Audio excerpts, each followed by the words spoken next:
This is the Homestead Journey Podcast, the podcast dedicated to the pursuit of self-sufficiency, self-reliance, and sustainability. This is episode number 66 of the Homestead Journey Podcast. My name is Brian Wells. I am coming to you from 3B Farm and Homestead here in beautiful upstate New York. And I am just absolutely delighted to have you listening to the podcast today. So glad that you have found us and so thankful that you are taking time out of your busy schedule to join us here on the Homestead Journey. Without further ado, let's jump over to this week's Homestead Happenings, and I will bring you up to speed with what we've been doing here on 3B Farm and Homestead.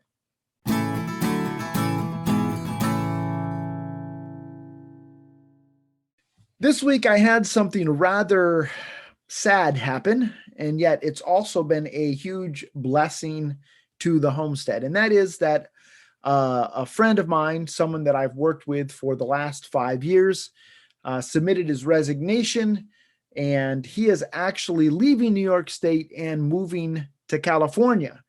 And as a result of that, he actually downsized, and so his move to California has cost me a lot of money.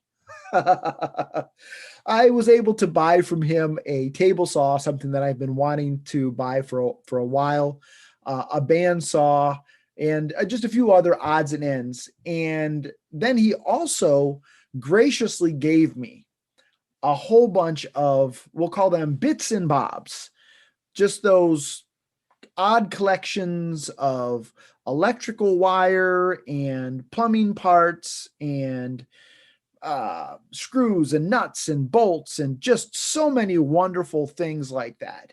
And so that has really been it has been a huge benefit to the homestead, because today I spent some time repairing the A-frame pig shelter, which is where Bear, our original boar, and his two girlfriends right now, Sage and Betswine Ross, where they live, they had managed to knock the sides off of that A-frame. So the A-frame is covered with old metal roofing, and they had managed to knock off almost all of the metal roofing on the one side.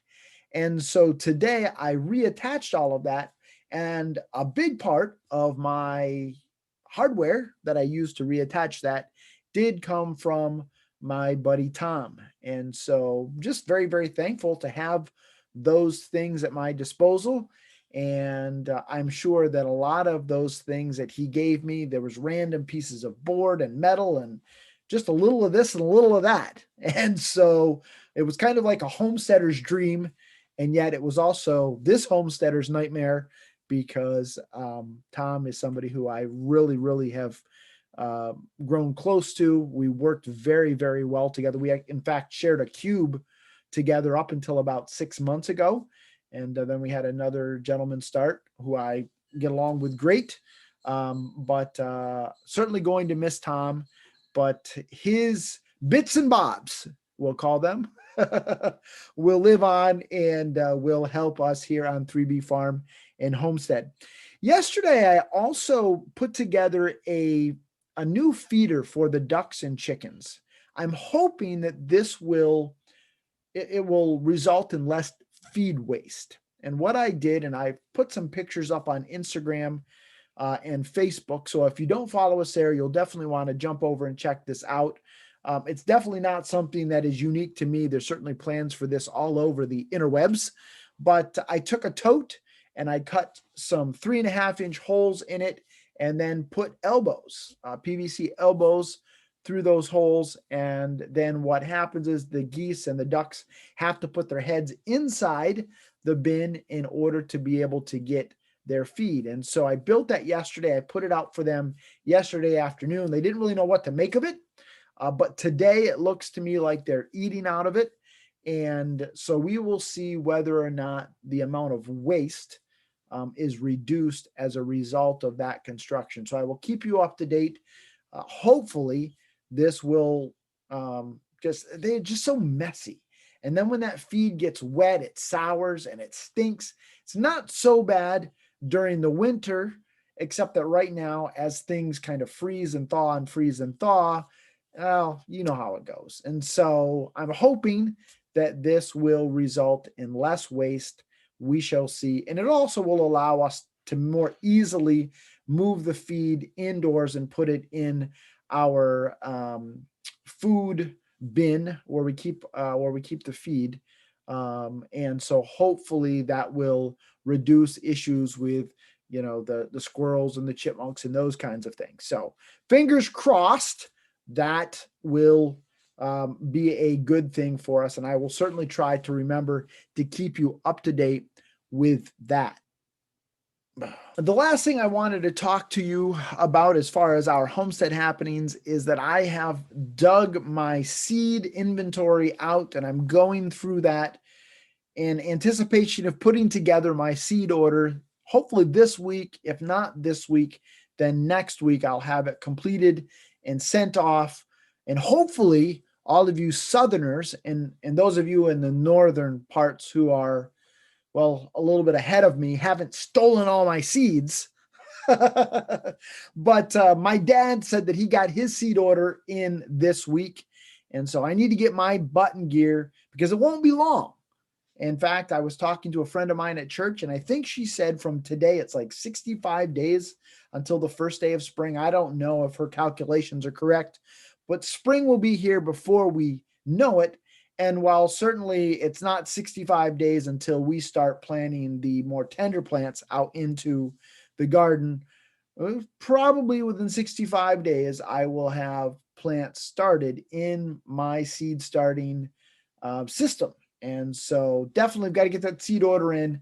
Very, very excited about the prospect of an abundant harvest. It's just that dreaming and scheming that we do this time of year, and just very excited about how things are going to be in 2021. Hopefully, in some areas, it will be a much better harvest than it was last year.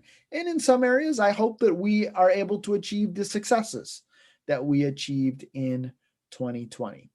So I hope everything is well where you are at and that you are surviving winter and that you are thriving and that things are going well. Right now, I am doing a lot of snowboarding because it's that time of the year. And so I did spend a number of evenings this week out on the slopes. In fact, I posted to our Instagram and Facebook accounts pictures of me out on the ski lift with a mask that I have that has farm animals on it. So I was repping homesteading even out on the slopes. All right. Before we jump on over to this week's Charting the Course, if you are interested in supporting the show, you can do so in a number of different ways. If you haven't already, I really would greatly appreciate it if you would jump on over to iTunes or your favorite podcasting platform and leave us a review or a thumbs up, whatever they allow for. Things like that really do help other people find the show. And it also provides me with feedback and it helps me understand how I'm doing. And if you give me a 5-star review, it's a pat on the back. And if you give me less than that, and maybe that's what I deserve, well, it gives me some constructive criticism and helps me hopefully do better. Secondly, if you are interested in supporting the show financially, you can do so by heading on over to our website, thehomesteadjourney.net/shop. And there you will find links to our t-shirt store where you can order some of our fabulous t-shirt designs.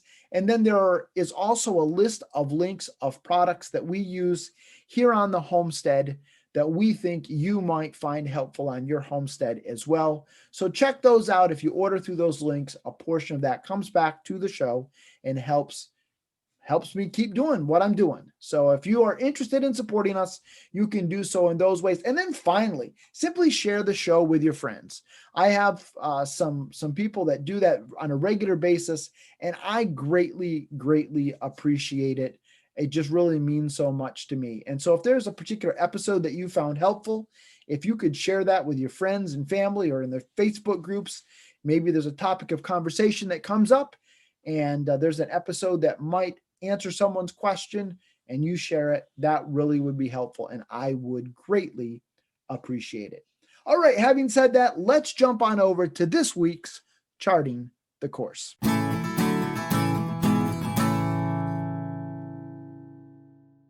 As you might recall, and it's been a while because this is episode number 66, we're going to go all the way back to episode number 2.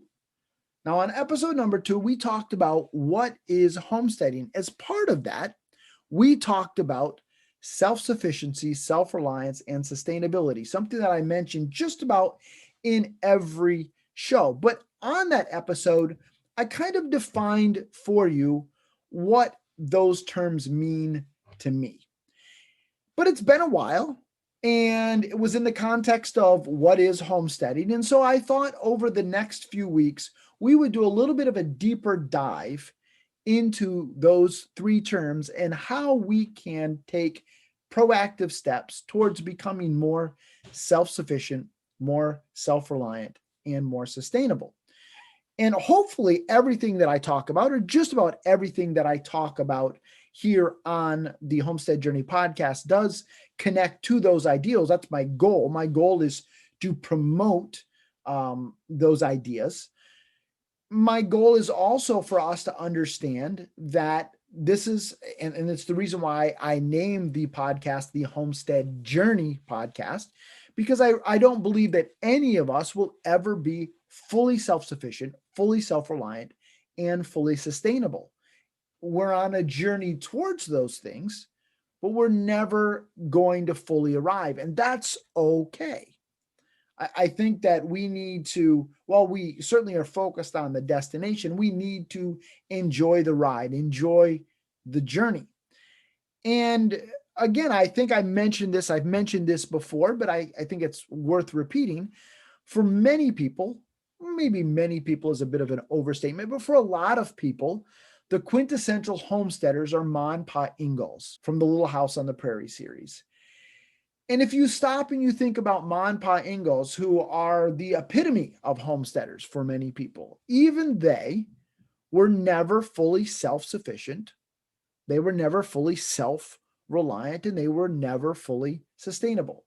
Now, maybe what I need to do is just take a pause here and define those terms as I understand them.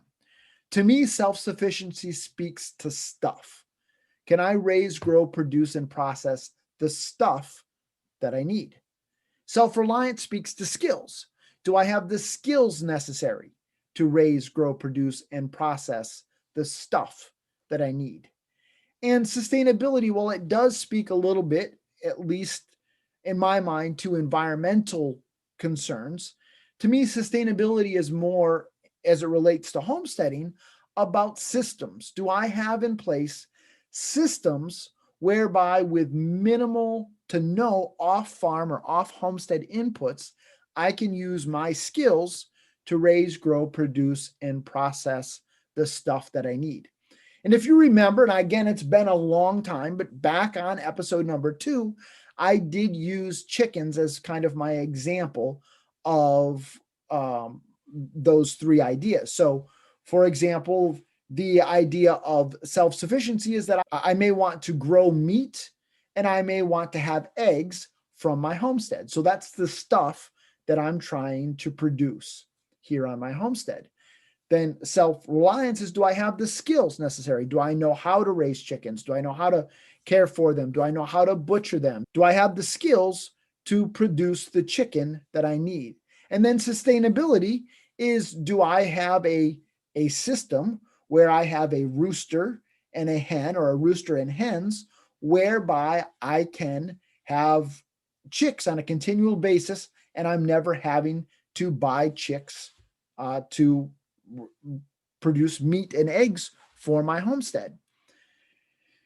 Obviously, in some regards, that makes sense. In some regards, maybe it doesn't make sense. But that's just the idea of how we connect, or at least in my mind, how it makes sense that sustainability, self-reliance, and self-sufficiency all kind of tied together. Now, there are certain instances where, again, Maybe it doesn't make sense to have a fully sustainable system. Maybe it makes a whole lot more sense for you to buy in Cornish cross chickens for meat, and that's fine. But if the proverbial poo were to hit the fan, do you have a backup plan whereby you could continue to raise, grow, produce, and process the chickens and the eggs that you need? And in order to do that, you would need a rooster and hens to be able to accomplish those goals. So that is kind of my perspective with regards to how self-sufficiency, self-reliance, and sustainability are interconnected.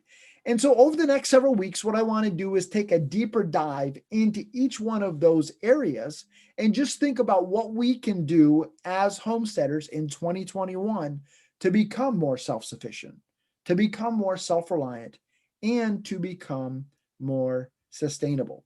So today's topic is self-sufficiency, stuff. What is the stuff? What are the things that you dream of growing or producing or processing on your homestead? I think that as we think about becoming more self-sufficient in 2021, this is going to look vastly different from homestead to homestead. And that's a drum that I always want to beat.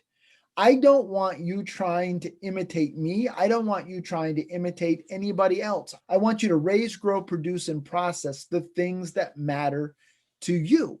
That's what's important. We don't want to get caught up in trying to keep up with the Joneses. So just because everybody else is into fermenting right now, if you don't like fermented foods, then don't waste your time, effort, and energy into producing fermented foods. You're just going to frustrate yourself. You're going to waste a lot of money, a lot of time, a lot of vegetables, whatever, if it's not something that you enjoy. If you don't like sauerkraut, then don't make sauerkraut. Now, I will tell you that sauerkraut that you make is vastly different than the sauerkraut that you're used to buying in the store in a can. So at least try making it once so that you can see how different and how much more awesome it is. But if you make a batch of sauerkraut and you determine you don't like sauerkraut, then don't make sauerkraut. Okay? It's all good. So I think that's the first thing that you need as you think about becoming more self-sufficient in 2021 is do what's important to you and to your family. You may have health concerns and considerations that I don't. Maybe you have gluten issues, or maybe you're somebody who has a lactose sensitivity, or you're lactose intolerant. Those kinds of things would maybe lead you to down a different path than they're going to lead me. Maybe you have dietary restrictions as a result of high blood pressure or other health considerations, or maybe there's religious reasons why you have particular dietary needs, and that's okay. So that's going to drive your decision-making process differently than it would drive mine. But at the end of the day, the process is still the process. So my recommendation to you, first and foremost, is just to sit down and brainstorm. Don't put in place any kind of boundaries, but just think, if money and time and space were no object, what are the things that I would like to raise, grow, produce, and process on my homestead? And just come up with that list. It could be things like yogurt and sourdough and jams and jellies and canning vegetables and canning meat, or maybe charcuterie, or just growing fresh vegetables. Maybe it's knitting and crocheting goods, or maybe it's quilting. Maybe it's making knives. Maybe it's growing animals for meat. Maybe it's learning how to ferment. There are so many different activities that can generate the things, the stuff that we need on our homestead. And again, what interests you and what interests me may be two totally different things, but at least coming up with that initial list of all of the things that someday we would like to at least try to raise, grow, produce, or process on our homestead is really, to me, the first step. Just get it all down, get it out of our heads, get it down onto paper so that we can kind of see, okay, What do we want to do? Now, once we've got this list put together, now is when the hard work starts, right? This is when we have to kind of narrow things down and determine what are we going to focus on in 2021. Going back a couple of episodes, back to episode number 64, we talked about establishing SMART goals, or using the SMART goal framework as we establish goals for our homestead. And as part of that, we talked about the importance of being careful not to do too many things at one time. As homesteaders, it's a huge temptation. We want to raise all the things, we want to grow all the things, we want to produce all the things, we want to be self-sufficient tomorrow, right? And that's just not how life works. And so we're going to really need to sit down and to think through what we can do right now and maybe what we're going to have to put off till another day. Now, again, I think it's very, very important that we put everything that we eventually want to do on our homestead, all of the things that we want to produce or process on our homestead, we want to put them on the list, even though we may know at the moment that we write them down, that's not happening in 2021. I still think it's very healthy to the process to include those things. So for example, let's say that you live on a quarter of an acre. Maybe you live in an urban area. Your goal someday is to buy a steer and to raise it, grow it out, and to butcher it and put it in the freezer. You realize, though, that on a quarter acre of land or in an urban area, that's probably not going to happen. But that's okay. Put it on the list, because who knows? Maybe in 4 or 5 years, you're going to find those 5, 10, 15, 20 acres of land in the country. Your situation is going to change. And so then at that point, you have that as a self-sufficient goal on your list, that someday I want to raise a steer, butcher it, and put it in the freezer. But certainly, taking that SMART goal framework that we talked about back in episode 64, and especially thinking about A&R, is this attainable and is this realistic, is going to help us narrow things down for 2021 or whatever year it is that you are going through this exercise. So you want to ask yourself questions like, do I have the space to do this, right? We talked about that with regards to the steer. A steer is not going to work on a quarter acre of land, probably. Certainly not going to work in an urban area with a postage stamp lot. So do I have the space to do this activity, to graze, grow, produce, or process this stuff? Do I have the infrastructure that I need? Now, at this point, you may not know all of the parts and pieces that are needed to raise, grow, or produce, or process this item, but certainly you're going to know the basics. You should have at least an idea of the basics. So if you're going to, let's say, raise chickens, you would understand that they're going to need housing of some sort. Okay, do I have that housing? You're going to understand that they need to have water. Do I have waterers for them? So just thinking about those things, do I have the infrastructure necessary to do this? If not, do I have the funds available to invest in that infrastructure? And if the answer to that is no, then that's very easy to say, okay, that's a goal that I'm going to need to push off until the future, and that's fine. Someday I'll get there. I'm not there now. And then we can kind of move on down the list as we narrow things down. So do I have the space? Do I have the infrastructure? If I don't have the infrastructure, am I willing at this point to invest in that infrastructure? And then another huge one is this: do I have the time? Time is something that is very, very, very precious. And so if you are somebody who is commuting, let's say 2 hours a day to a job where you work 12 hours a day, so you're already 14 hours off homestead, that's going to really reduce the amount of things that you can get involved in, even though they're great things, but you're not going to be able to do everything that you want to do. And so maybe you're going to have to really dial your expectations back for 2021. but you can do something.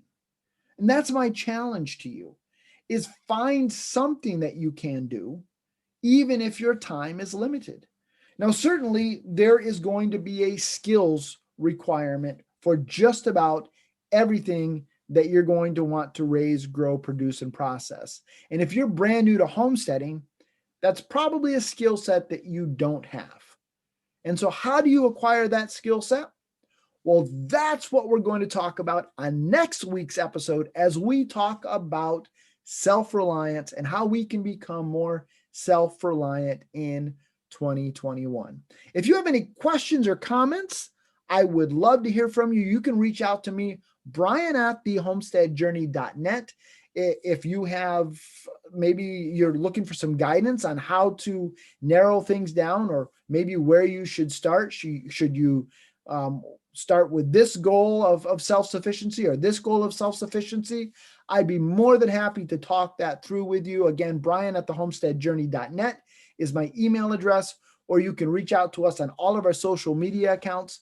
Those accounts and links are in the show notes. As always, the music on this episode was provided by audionautics.com, so a big shout out to them. And until next time, everybody, keep up the good work.